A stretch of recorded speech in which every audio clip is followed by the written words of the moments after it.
आज की इस वीडियो में मैं आपको फुल रिव्यू देने वाला हूं पिक्सल एक्सपीरियंस प्लस एडिशन का। इस वीडियो में मैं यहाँ पर बताने वाला हूँ इसमें क्या कुछ इंप्लीमेंट किए गए हैं, क्या कुछ इसमें बग अभी भी हैं, सबके बारे में यहाँ पर मैं आपसे बात करने वाला हूँ डिटेल में। तो इस वीडियो को आपने शुरू से लेकर एंड तक देखना है। और ये जो रोम है वो एक परफेक्ट रोम है डे यूज़ के लिए। अगर आप इसको लॉन्ग टर्म के लिए यानी कि अराउंड 5 to 6 मंथ के लिए अगर यूज़ करना चाहते हैं देन आप इसको यूज़ कर सकते हैं। मैं यहाँ पर लॉन्ग टर्म की बात कर रहा हूँ, ना कि एक शॉर्ट टर्म की। इसको आप लॉन्ग टर्म के लिए यूज़ कर सकते हो, बिल्कुल स्टेबल है। बट फिर भी यहाँ पर कुछ ना कुछ कमी होती है हर एक रोम में, वो मैं यहाँ पर सब आपसे शेयर करने वाला हूँ। तो इस वीडियो को आपने एंड तक देखना है। तो चलिए शुरू करते हैं आज का ये वीडियो बिना किसी देरी के।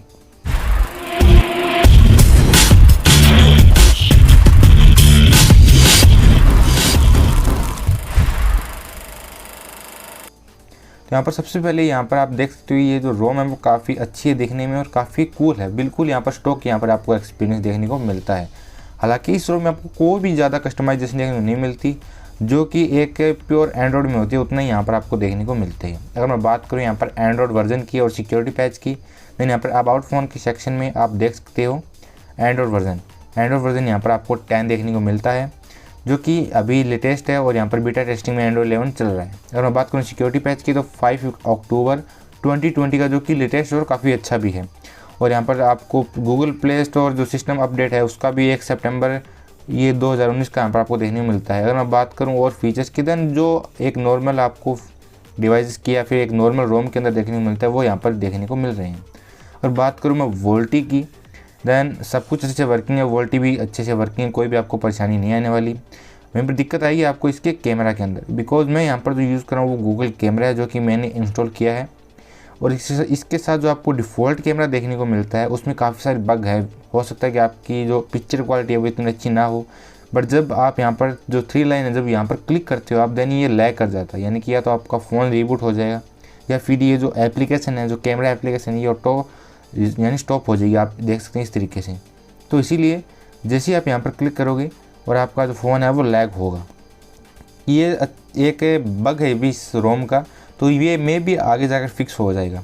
अगर मैं बात करूँ और फीचर्स की, देन जो कैमरे के टाइम में यहाँ पर मैं अभी यूज़ कर रहा हूँ गूगल कैमरा, जो कि मैंने इंस्टॉल किया है। और इसमें आप सब कुछ वर्किंग अच्छे से, कोई भी परेशानी नहीं आने वाली, चाहे वो स्लो मोशन हो चाहे वो नाइट मोड हो, सब अच्छे से वर्किंग है। यहाँ पर मैंने कॉन्फ़िग वगैरह है वो सेट किए हैं और वोल्टी वगैरह सब अच्छे से वर्किंग है, वोल्टी में कोई दिक्कत है नहीं। और कस्टमाइजेशन आपको बिल्कुल भी यहाँ पर देखने को नहीं मिलते। लगभग यहाँ पर जो मामूली एक एंड्रॉयड 10 वर्जन में होते हैं वो यहाँ पर आपको देखने को मिलते हैं। और बात की जाए और फीचर्स की यहाँ पर, तो जो इसकी जो साउंड रिकॉर्डिंग जो था, यानी कि जो पहले वाला अपडेट है उसमें साउंड रिकॉर्डिंग काफ़ी लो थी, बट अभी इसमें सब कुछ इम्प्रूवमेंट कर दिया गया है। और जब भी आप कॉल वगैरह करते हो तो सामने वाले जो माइक्रोफोन के थ्रू जो आपकी आवाज़ आती है वो भी अच्छी क्लियर जाती है। ये मैंने अभी टेस्ट किया था। तो यहाँ पर माइक्रोफोन में और जो साउंड रिकॉर्डिंग में कोई भी यहाँ पर आपको परेशानी नहीं आने वाली अभी, क्योंकि अभी सब कुछ जो है वो फिक्स कर दिया गया है। सेटिंग के अंदर यहाँ पर अगर आप देखोगे देन यहाँ पर आपको कोई भी जो साउंड रिकॉर्डिंग का ऑप्शन है, ऑटो कॉल रिकॉर्डिंग का ऑप्शन है वो नहीं मिलता। बट यहाँ पर आपको डायलिंग पैड के अंदर एक अलग से डार्क मोड का ऑप्शन नहीं मिलता, जिसमें आपका डायलिंग पैड है या फिर जो कॉलिंग के लिए जो आपके रहता है, जितना भी जो इंटरफेस रहता है वो सब डार्क रहेगा। ये सिर्फ और सिर्फ कॉलिंग के लिए अवेलेबल है। इसके अलावा यहाँ पर अगर सिस्टम को डार्क करना चाहते हैं, यानी कि सिस्टम के लिए डार्क मोड एनेबल करना चाहते हैं, तो उसके लिए आपको अलग से करना पड़ेगा, जो कि इसके नोटिफिकेशन बार में या फिर सेटिंग के अंदर आपको देखने को मिल जाएगा। बट डायलिंग पैड के लिए एक अलग से यहाँ पर आप जो डार्क थीम है वो यहाँ पर एनेबल कर सकते हो। तो ये एक अच्छी बात हो जाती है कि यहाँ पर आपको एक अलग से डायलिंग पैड के लिए जो डार्क थीम है वो देखने को मिलती है।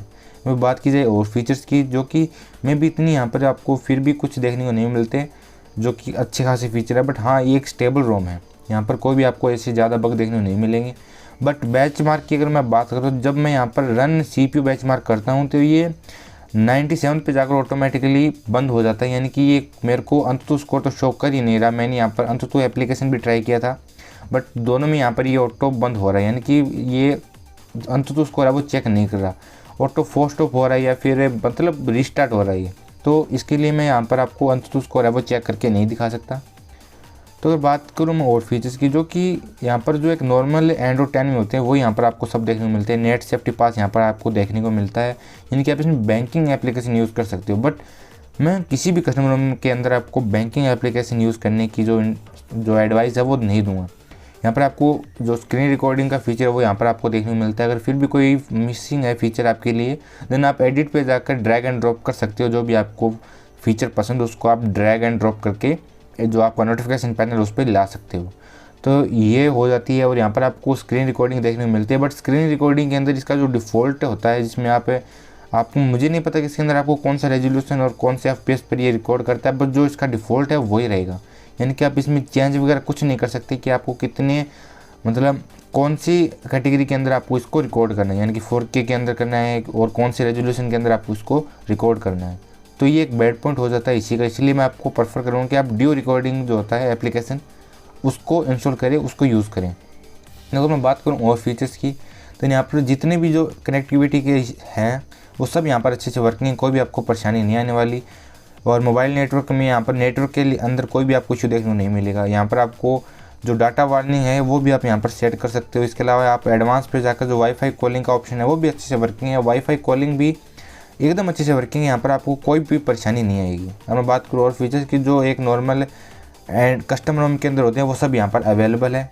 और कनेक्टिविटी का यहाँ पर कोई भी इशू मेरे को देखने को नहीं मिला। यहाँ पर आपको ब्लूटूथ कास्ट है, प्रिंटिंग और क्रोम बुक, इसके अलावा यहाँ पर नियर बाई शेयर का भी यहाँ पर ऑप्शन आपको देखने को मिलता है। ये सब फीचर अच्छे से वर्किंग है। NFC इसके अंदर सपोर्ट नहीं है। अगर मैं बात करें और फीचर्स की, तो यहाँ पर आपको बैटरी लाइफ की बात है वो मेन हो जाती है, क्योंकि इसमें आपको बैटरी लाइफ इतनी अच्छी देखने को नहीं मिलेगी जो कि आप एक कस्टम रोम से उम्मीद रखती हो, क्योंकि ये लॉन्ग टर्म के लिए आप उसको यूज़ कर सकते हो। बट यहाँ पर आपको बैटरी बैक है वो इतना अच्छा देखने को नहीं मिलेगा। आई डोंट नो कि ये क्यों होता है, बट इस रोम के अंदर हमेशा यही रहा है। मेरी प्रॉब्लम हमेशा से इसके साथ यही रही है कि ये हमेशा से मेरे को लो बैटरी बैकअप वो प्रोवाइड करवाती है। डिस्प्ले के अंदर आपकी जो डार्क थीम है, जो कि आप डार्क मोड है वो सब एनेबल कर सकते हो। नाइट लाइट भी यहाँ पर आप एनेबल कर सकते हो, जिसमें आपका जो आंखों के ऊपर जो है ज़्यादा इफेक्ट ना पड़े। तो ये एक अच्छी बात हो जाती है कि यहाँ पर आपको नाइट लाइट भी देखने को मिलती है और डार्क मोड भी देखने को मिलता है, जो कि आपकी डायलिंग पैड और आपके सिस्टम के लिए दोनों के लिए अलग अलग है। यहाँ पर आपको एडेप्टिव जो ब्राइटनेस का फीचर है, यानी कि ऑटो आपके ब्राइटनेस है वो कम ज़्यादा होगी, वो भी यहाँ पर आपको देखने को मिल रहा है। इसके अलावा मैं बात करूँगा स्टाइल एंड वॉलपेपर की, देन यहाँ से आप अपने हिसाब से चूज़ कर सकते हो, अपने हिसाब से आप कस्टमाइज़ कर सकते हो, जो कि इतना ज़्यादा यहाँ पर आपको कस्टमाइजेशन देखने को नहीं मिलता। स्क्रीन यहाँ पर आप लेआउट वगैरह है वो चेंज कर सकते हो। और यहाँ पर आपको रोटेशन के अंदर 360 डिग्री रोटेशन है वो ऑप्शन देखने को मिलता है, यानी कि आप अपने फ़ोन को 360 डिग्री के अंदर रोटेट कर सकते हो। तो एक अच्छी बात हो जाती है कि अगर आपको कहीं पर आपका फ़ोन अगर 360 डिग्री पर रोटेट करना हो देन आप कर सकते हो। इसके अलावा यहाँ पर कलर्स भी आप कर सकते हो, नेचुरल, बूस्टेड, जो आपको चाहिए वो आप यहाँ पर सेट कर सकते हो। यहाँ पर आपको double tap to wake up, double tap to sleep, सब कुछ ऑप्शन यहाँ पर अवेलेबल है। और प्रिवेंट एक्सीडेंटल वॉकअप का फीचर यहाँ पर आपके लिए अवेलेबल है, यानी कि अगर आपका फ़ोन पॉकेट में है और आपको एक्सीडेंटली कहीं पर टच हो गया तो आपका फ़ोन ऐसे नहीं कि वॉकअप हो जाएगा। तो ये एक अच्छी बात हो जाती है कि एक्सीडेंटल जो वॉकअप होते हैं उनको ये रोकता है। यहाँ पर प्राइवेसी के अंदर सारे कुछ फीचर अच्छे से यहाँ पर वर्किंग है। और यहाँ पर आप अपना डाटा जो है, जो मतलब आपने लास्ट 24 आवर में या फिर ऑल टाइम में जितना भी आपने डाटा सर्च किया है वो यहाँ से आप डायरेक्ट क्लियर कर सकते हो। प्राइवेसी मैनेजर पे जाके, यहाँ परमिशन मैनेजर पे जाके यहाँ पर आप अपनी जो परमिशन वगैरह वो चेक कर सकते हो कि कौन कौन सा परमिशन है, वो कौन सी जो परमिशन ले रहा है। जैसे लोकेशन की कौन सा एप्लीकेशन है वो परमिशन ले रहा है, कैमरे की जो ऐप परमिशन है वो कौन से एप्लीकेशन ले रहे हैं। तो यहाँ पर आप ये सब है वो चेक कर सकते हो। और यहाँ पर एक्टिविटी मोड के अंदर आप अपने जो अकाउंट की जो एक्टिविटी है वो भी यहाँ पर आप चेक कर सकते हो, जो कि काफ़ी अच्छी बात हो जाती है। और ये मेरे को काफ़ी अच्छा फीचर लगता है इसी रोम का। मैं बात करूँ मैं सिक्योरिटी की, तो यहाँ पर आपको फिंगरप्रिंट और फेस अनलॉक दोनों ऑप्शन दिए गए हैं। स्मार्ट अनलॉक का भी यहाँ पर आपको फीचर देखने को मिलता है। यहाँ पर आपको स्क्रीन पिनिंग का भी ऑप्शन दिया गया है, जो कि काफ़ी अच्छा और काफ़ी काम का, अगर आप किसी थर्ड पर्सन को अपना मोबाइल देते हो एक पर्टिकुलर एप्लीकेशन चला के, तो एक अच्छी बात हो जाती है एक पिनिंग, ये जो स्क्रीन पिनिंग का ऑप्शन है इसके अंदर। तो ये तो बात हुई इसकी। और अगर मैं बात करूँ इसकी स्पीड की, देन इसका जो स्पीड है वो काफ़ी अच्छी है, पहले के मुकाबले काफ़ी इम्प्रूवमेंट हुआ है इसमें।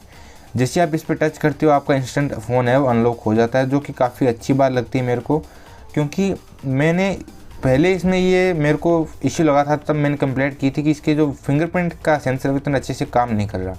अगर मैं बात करूँ यहाँ पर होम स्क्रीन की और सॉरी होम सेटिंग की, तो यहाँ पर आपको जो आपको एक नॉर्मल फ़ोन के अंदर देखने को मिलती है, यानी कि एक नॉर्मल कस्टम रोम के अंदर नहीं, एक नॉर्मल स्टॉक रोम के अंदर जो फीचर देखने को मिलते हैं वो सब यहाँ पर है। ज़्यादा कस्टमाइजेशन नहीं है, आइकन वगैरह यहाँ पर आप चेंज नहीं कर सकते। तो ये बात हुई इतनी। इसके अलावा यहाँ पर आपको एक और फीचर मिलता है, जो कि एडवांस सेटिंग के अंदर मिनिमम रिफ्रेश रेट, ये एक अच्छी बात है। यहाँ पर आपको 60 हर्ट्ज, 90 हर्ट्ज और 120 हर्ट्ज यहाँ पर देखने को मिलते हैं, बट 90 हर्ट्ज मुझे नहीं लगता कि ये सपोर्ट करता है, क्योंकि ये 120 हर्ट्ज और 60 हर्ट्ज ही सपोर्ट करता है। तो ये बात हो जाती इसी रोम की, और ये था इस रोम का फुल रिव्यू। तो यहाँ पर मेरे को नहीं पता कि ये वर्क करेगा, यानी 90 हर्ट्ज पर फ़ोन वर्क करता है या नहीं करता। हो सकता है कि 90 हर्ट्ज ही 120 हर्ट्ज हो, बट यहाँ पर आपको 3 ऑप्शन दिए गए हैं, 60 हर्ट्ज, 90 हर्ट्ज और 120 हर्ट्ज। तो जो आपको अच्छा लगे वो आप कर सकते हो। प्ले स्टोर यहाँ पर आपको सर्टिफाइड देखने को मिलता है, आप देख सकते हो, और यहाँ पर आपको नेट सेफ्टी पास भी देखने को मिलती है। तो ओवरऑल यहाँ पर आप ये रोम जो है वो डे यूजर्स के लिए काफ़ी अच्छी है, और इसको आप लॉन्ग टर्म के लिए भी यूज़ कर सकते हो। नेट सेफ्टी पास होने की वजह से आप यहाँ इसमें जो बैंकिंग एप्लीकेशन है वो यूज़ कर सकते हो। तो ये थी रोम। अगर आपको ये वीडियो पसंद आया तो प्लीज़ वीडियो को लाइक कीजिए, चैनल पे नए हो तो चैनल को सब्सक्राइब कर दीजिएगा। और अब चलते हैं इसके इंस्टॉलेशन प्रोसेस की तरफ। Rooting your phone and using custom ROMs have risk, and if instructions are not followed you can break your device. I am not responsible if your device break. Phone को root करना और उसमें custom ROM install करना आपके phone के लिए जोखिम भरा है। यदि आप निर्देशों का पालन सही से नहीं करते हैं तो आपका फ़ोन ब्रेक हो सकता है, और इसका जिम्मेदार मैं कतई नहीं होऊंगा। तो यहाँ पर सबसे पहले आपको TWRP रिकवरी मोड पे आ जाना है। उसके बाद में आपको वाइप वाले ऑप्शन पे जाना है। अगर आप MIUI से आए हो देन आपको फॉर्मेट डाटा करना पड़ेगा पहले। तो यहाँ पर आपको क्या करना है, सबसे पहले वाइप वाले ऑप्शन में जाना है। एडवांस वाइप पे जाकर डिलीवरी कैच एंड डाटा को सिलेक्ट करके स्वाइप टू वाइप कर देना है, और उसके बाद में बैक आना है और फिर से बैक आना है। अगर आप MIUI से आए हो देन आपको फॉर्मेट करना पड़ेगा। उसके बाद में आपको आना है इंस्टॉल पे, और आपको कस्टम रोम है वो सिलेक्ट कर लेनी है और स्वाइप टू फ्लैश कर देना है। तो यहाँ पर मैंने रोम सिलेक्ट की और स्वाइप टू फ्लैश कर दिया। विद इन ये 5 to 10 मिनट के अंदर आपकी जो रोम है वो फ्लैश हो जाएगी, और ये फर्स्ट बूट में अराउंड 5 to 10 मिनट तक है वो ले लेगा, तो आपको वेट करना है। तो इस तरीके से आप अपने डिवाइस के अंदर कोई भी कस्टम रोम है वो इंस्टॉल कर सकते हो। अगर आपको वीडियो पसंद आए तो प्लीज़ वीडियो को लाइक कीजिए, चैनल पे नए हो तो चैनल को सब्सक्राइब कीजिए, और वीडियो को आगे शेयर जरूर कीजिए। और मैं मिलता हूँ आपसे किसी नेक्स्ट वीडियो में। Till then stay encrypted, stay safe.